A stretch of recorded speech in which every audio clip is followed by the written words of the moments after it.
لاہور کے Gaddafi stadium میں وہ ہوا جو دنیا نے برسوں تک نہیں دیکھا تھا۔ شاہینوں نے کینگروز کا تکبر ایسا خاتمہ میں ملایا کہ آسٹریلوی کرکٹ کی تاریخ کانپ اٹھی۔ 7 سال کا طویل انتظار ختم ہوا۔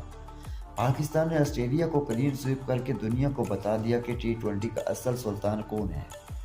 ٹاس جیت کر جب پاکستان اوپنر میدان میں اترے تو رنز کا ایسا طوفان آیا کہ کینگروز بولر بے بس نظر آئے۔ سیم ایوب اور بابر اعظم کی کلاس، شاداب خان کی جارحیت اور خواجہ نافع کے تیکھے وار نے 207 رنز کا ہدف کھڑا کر دیا، جس کے ساتھ آسٹریلیا ٹیم دب کر رہ گئی۔ یہ ٹی 20 کی تاریخ میں آسٹریلیا کے خلاف پاکستان کا اب تک کا سب سے بڑا سکور تھا، لیکن اصل تباہی ابھی باقی تھی۔ جب کینگروز ہدف کا تعاقب کرنے آئے تو محمد نواز نامی طوفان نے سب کچھ ملیا میٹ کر دیا۔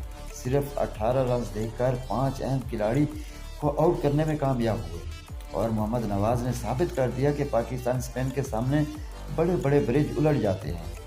شہین شاہ آفریدی کی تیز رفتار گیندوں اور نواز کے جادو نے پوری کینگروز ٹیم کو صرف 96 ہی رنز پر ڈھیر کر کے تماشائیوں کو جھومنے پر مجبور کر دیا۔ 111 رنز کی یہ عبرتناک شکست کینگروز کبھی نہیں بھول پائیں گے۔